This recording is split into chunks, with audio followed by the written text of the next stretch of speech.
I discovered my parents were lying about Christmas plans. And when I confronted them, what they were actually doing shattered everything I thought I knew about my family. I'm 32 years old, and I just found out that the people I've called mom and dad my entire life have been keeping a secret so massive that it's rewritten my entire childhood in my mind. Let me back up just a little bit, because you need to understand how perfect everything seemed before it all fell apart. My name is Mallory, and I've always been close with my parents, Claire and Robert. We're the kind of family that actually enjoys spending time together. No drama, no big fights, just genuine affection and respect. I'm an only child, which I think made our bond even stronger. Every holiday, especially Christmas, was this magical production at their house in Vermont. Mom would go all out with decorations, Dad would make his famous eggnog, and we'd spend Christmas Eve watching old movies by the fireplace. It was our tradition, sacred and unchanging for 32 years. This year, though, something felt off from the moment Thanksgiving ended. Usually by the first week of December, Mom would be calling me 3 times a week about Christmas plans, what I wanted for dinner, whether I was bringing anyone, reminding me to book my time off work early. But this year, silence. When I called her in early December to confirm dates, she sounded distracted. "Actually, sweetie, your father and I were thinking about doing something different this year," she said, her voice oddly tight. My stomach dropped. Different? We never did different. What do you mean, different? Well, we're thinking about taking a little trip, just the 2 of us. You know, we're getting older and we want to travel while we still can. She laughed, but it sounded forced, like she was reading from a script. I felt like I'd been slapped. You want to skip Christmas? Our Christmas? Don't be dramatic, Mallory. We're not skipping it, just postponing. We can celebrate when we get back in January. It's not a big deal. But it was a big deal. It was a huge deal. This was the woman who cried watching the ending of It's a Wonderful Life every single year. The woman who still had ornaments I made in 2nd grade on her tree. And now she was acting like our tradition meant nothing? I tried to be understanding. I really did. Okay, where are you going? Maybe I could meet you there for part of the trip. There was a pause, just a beat too long. Oh, we're still figuring out the details. I'll send you the information once we book everything. That's when the first thread of suspicion wormed its way into my mind. My mother is a planner. She doesn't do spontaneous. She books hotels 6 months in advance and creates detailed itineraries for weekend getaways. The vagueness wasn't like her at all. Over the next 2 weeks, I tried to let it go. Maybe they really did just want a romantic getaway. They'd been married for 35 years. They deserved it. But every time I talked to Mom, the story got slightly different. First, they were thinking about a cruise. Then it was maybe Europe. Then Dad mentioned the Caribbean in passing, which contradicted what Mom had said about wanting to see Christmas markets in Germany. The inconsistencies piled up like snow in a blizzard, and I couldn't ignore them anymore. I called my mom's best friend, Diane, on December 18th. Diane has known my parents since before I was born, and if anyone would know what was really going on, it would be her. "Diane, have my parents said anything to you about their Christmas trip?" I asked, trying to sound casual. Another long pause. I was getting really tired of those pauses. "What trip, honey?" My heart started pounding. "Their big Christmas vacation. The reason they're canceling our family Christmas?" "Oh, right, yes, the trip. Your mom mentioned something about that." But her voice had that same fake quality my mother's had, like she'd been caught off guard and was scrambling to recover. "Diane, what's going on? Are they okay? Is someone sick?" "Everyone's fine, Mallory. I promise. Your parents are healthy. I think you should talk to them directly if you have concerns." I hung up feeling like I was losing my mind. Something was very, very wrong, and everyone was in on it except me. That night, I did something I am not proud of. I logged into my parents' shared cell phone account. They'd added me as an authorized user years ago in case of emergencies, and they'd never removed me. I told myself this qualified as an emergency. I pulled up their recent call logs and location data. What I found made my blood run cold. For the past 3 months, they'd been making regular calls to a number in Portland, Maine. Multiple calls, sometimes lasting over an hour. I didn't recognize the number, but what really got me was the location data. Every Wednesday for the past 2 months, they'd driven to Portland. That's a 3-hour drive from their house in Vermont. They'd stay for several hours, then drive back the same day. I sat there staring at my laptop screen, my mind racing through possibilities. An affair? No, they went together. A medical issue? But Diane said they were healthy. Gambling debts? My parents barely played the lottery. Then I saw it. 3 days ago, December 15th, they'd driven to Portland again. But this time, their phones had pinged at an address that, when I looked it up, was listed as a residential facility. My hands started shaking as I typed the name into Google. Maplewood Assisted Living and Memory Care. The room started spinning. Memory care. That's for dementia, Alzheimer's. Was one of them sick? Had they been lying about that too? But why would they both be going there every week? I couldn't sleep that night. By morning, I'd convinced myself that one of my parents was dying, that they'd been hiding a terrible diagnosis from me to protect me. The Christmas cancellation suddenly made horrible sense. They were spending what might be their last Christmas dealing with treatment or saying goodbye. I called Mom at 7 in the morning, not caring that it was early. "Mallory, what's wrong?" She sounded panicked, which just confirmed that something was definitely wrong.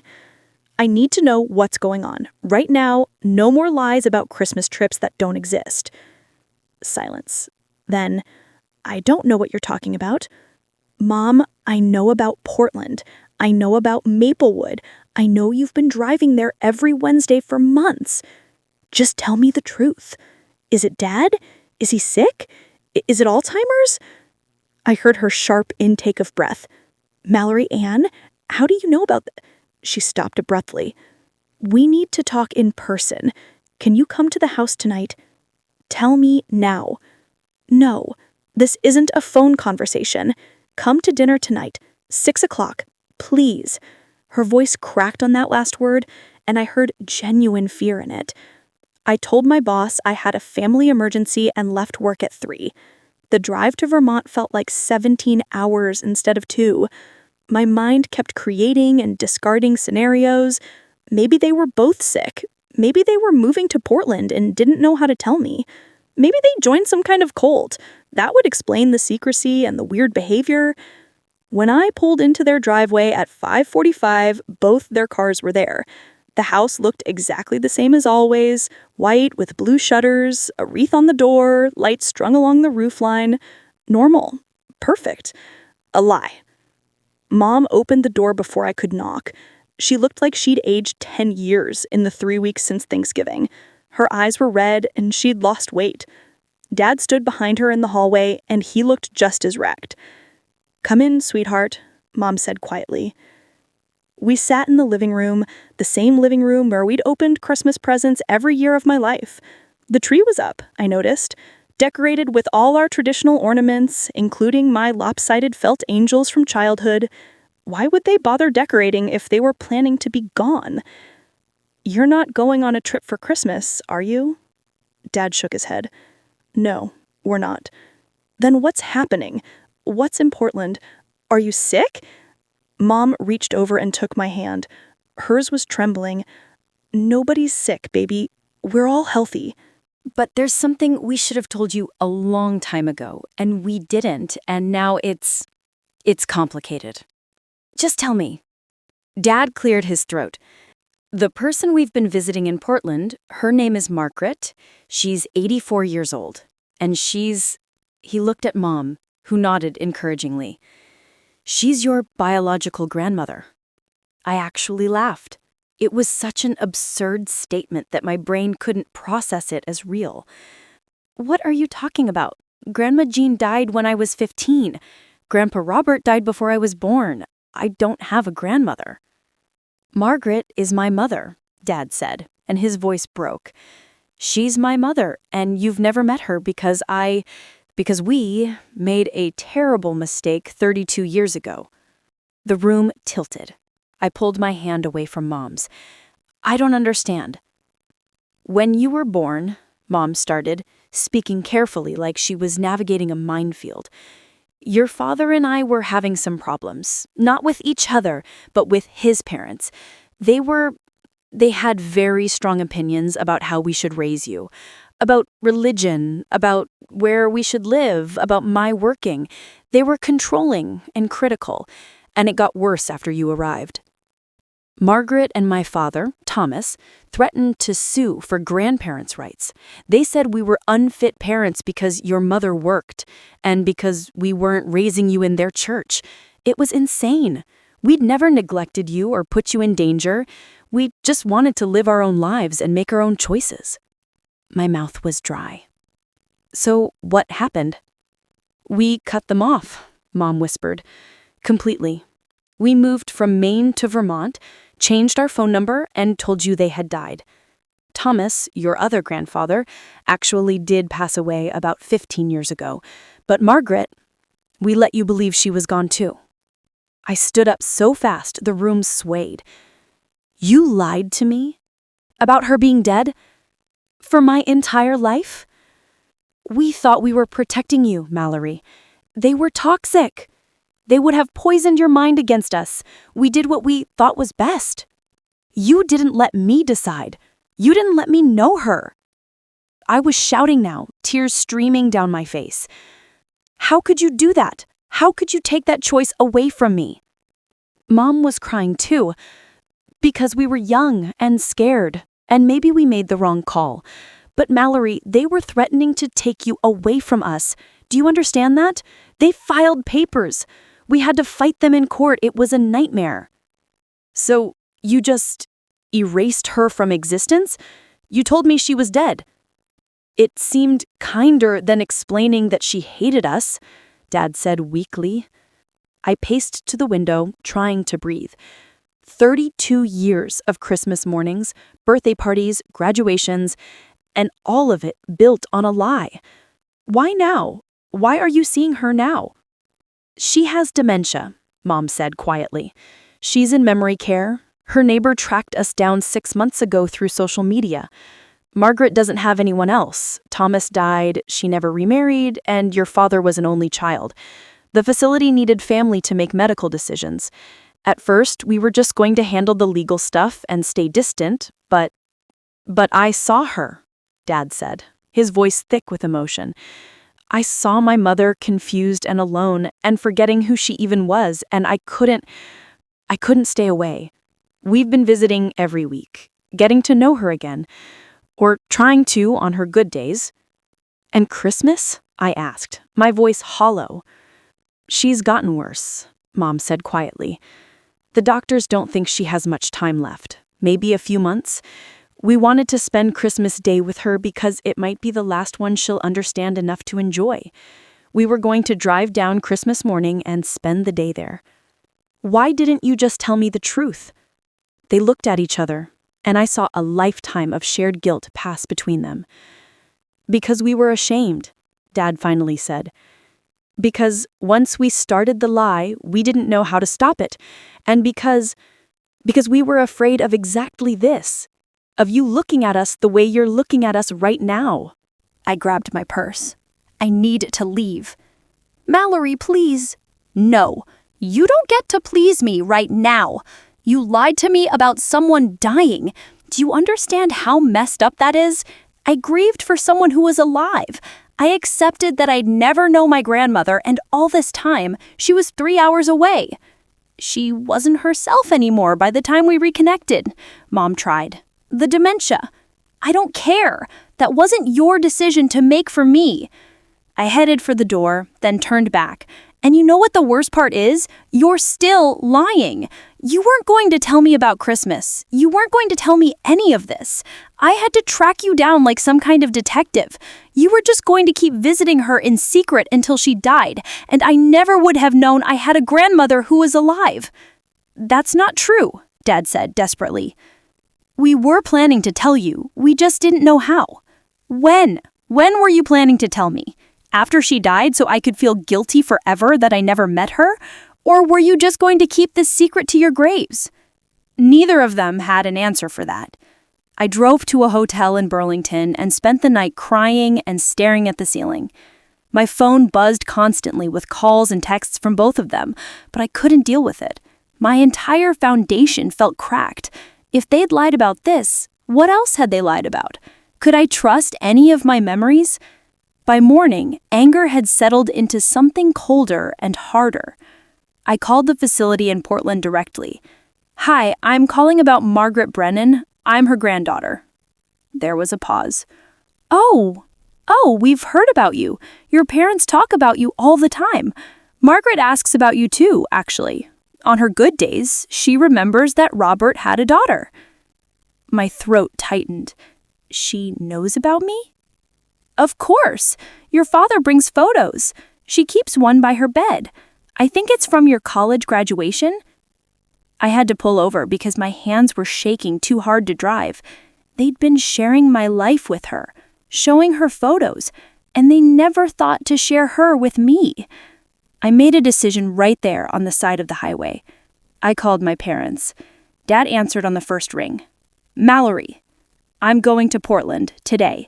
I'm going to meet her. You can come with me or not, but I'm going." Silence. Then, "We'll meet you there, 2:00? Fine." I got to Maplewood at 1:45.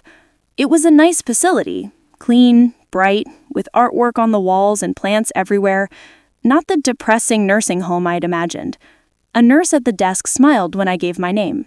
"You're Mallory. Your grandmother will be so excited. She's having a good day today." My parents arrived 10 minutes later, looking terrified. We didn't hug, we barely looked at each other. "She doesn't always remember everything," Dad warned as we walked down the hall.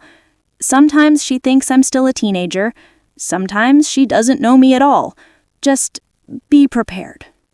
He knocked softly on a door marked 217, then opened it. The woman sitting in the chair by the window took my breath away. She had my eyes, the exact same green-gold color that I'd inherited from Dad, that I'd always been told came from the Brennan side. She was small and thin, with white hair pulled back in a bun, wearing a purple sweater that looked hand-knitted. "Mom," Dad said softly, "we brought you someone to meet you." Margaret turned and her face lit up with such pure joy that I felt my carefully constructed anger crack. "Bobby, you came back! And Claire!" Then her eyes landed on me and she went very still. This is Mallory," Dad said, his voice breaking. "This is my daughter, your granddaughter." I don't know who moved first, but suddenly I was kneeling by her chair and she was holding my face in her hands that felt like paper but were surprisingly strong. "Look at you," she whispered. "You have the Brennan eyes. And Mary's smile. That's my mother, your great-grandmother. Oh, look at you." Tears were streaming down her wrinkled cheeks. "I prayed I'd get to meet you someday. I prayed and prayed." Something inside me shattered. I started crying too, and she pulled me into a hug that smelled like lavender and old books. We spent 3 hours there that day. Margaret told me stories about my dad as a child, about her own parents who'd immigrated from Ireland, about the house where Dad grew up. She showed me photos I'd never seen. Dad as a toddler, as a teenager. My grandfather Thomas in his Navy uniform. She asked me about my life. And even though she got confused sometimes about what year it was, her interest was genuine and warm. "I made mistakes," she said at one point when Dad had stepped out to talk to a nurse. "With your father. I was too rigid, too convinced I knew the right way to do everything. I tried to control him when I should have just loved him. By the time I realized it, he was gone. I tried to find you all for years, but your father was very thorough about disappearing." "Did you really threaten to take me away from them?" I asked quietly. She looked confused. "Take you away? No, dear. I wanted to see you. I wanted to be part of your life. But I said some terrible things to your parents about your mother working, about not baptizing you. I was cruel. I thought I was defending tradition, but really, I was just trying to control everything because I was scared. She patted my hand. Your father was right to protect you from that version of me. I wish I'd learned these lessons earlier when there was still time to fix things. My parents were silent on the walk back to the parking lot. Finally, Mom said, she doesn't remember it the way we do. The legal threats, the things they said about us being unfit, the dementia has softened her memories. Or maybe your fear made the situation bigger than it was, I said quietly. Maybe you were both wrong and you let pride and hurt feelings cost me 32 years with my grandmother. That's not fair, Dad started. Isn't it? Dad, she's wonderful. She's kind and funny, and she knows so much about our family history. And I got none of that. I got none of her because you decided I didn't deserve to make my own choices. We stood there in the cold parking lot, breath making clouds in the December air. You're right, Dad finally said. You're absolutely right. We were young and scared, and we made a decision that felt right at the time, but we should have revisited it when the anger faded, when you got older. We should have told you the truth and let you decide for yourself. I'm sorry, Mallory. I'm so sorry. Mom was crying again. We can't give you back those years. We can't undo this. But if you let us, we'd like to try to make the remaining time count, however long she has left. I thought about it, really thought about it. Could I forgive them? Did I want to? The hurt was massive, a canyon that had opened up between us. But I'd also just met my grandmother, and she was dying, and I didn't want to waste what little time was left being angry. I need time, I said finally. I need time to process this and figure out what forgiveness looks like. But I want to spend Christmas with her, with all of you. Dad nodded, wiping his eyes. We'll be there. That's exactly what we did. On Christmas Day, we drove to Portland together, separately because I wasn't still ready for that much togetherness, and spent the day in Margaret's room. We brought a small tree and decorations. Dad made eggnog in the facility's kitchen. Mom brought her famous cookies. Margaret was having a mixed day. Sometimes she knew exactly who we all were. Sometimes she called me Mary and thought I was her mother. Sometimes she didn't recognize anyone. But there were these moments, these perfect crystalline moments, where she'd look around the room at the three of us and smile with such contentment. My family, my whole family together. We took photos, we sang carols, we watched It's a Wonderful Life on my laptop, and Margaret cried at the ending just like Mom always did. For those few hours, we weren't three people fractured by lies and hurt. We were just a family spending Christmas together. Margaret passed away 6 weeks later, in early February. She went peacefully, in her sleep, and the facility said she'd been looking at that photo from my graduation, the one Dad had given her, right before bed. The funeral was small, just the three of us and a few staff members from Maplewood, who genuinely cared about her.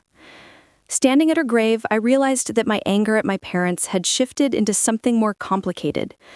They'd made a terrible choice that cost all of us precious time, but they'd also been trying, in their flawed human way, to protect me and themselves from pain.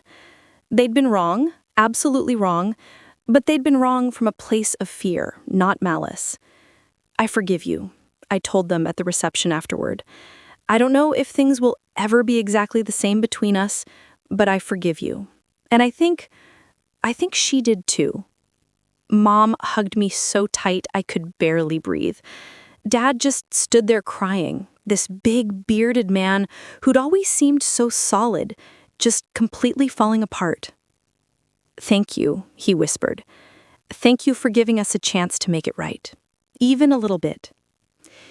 It's been 10 months since that first drive to Portland. My relationship with my parents is different now. There's a wariness that wasn't there before, a recognition that even people who love you deeply can make catastrophically wrong choices. But there's also a deeper honesty. We talk about hard things now instead of avoiding them. We acknowledge mistakes instead of covering them up. I have Margaret's photo albums now, boxes of pictures and letters that tell the story of my family going back generations. I have her recipe box with handwritten cards for soda bread and shepherd's pie in her careful script. I have 6 weeks of memories. Not nearly enough, but infinitely more than the nothing I was supposed to have.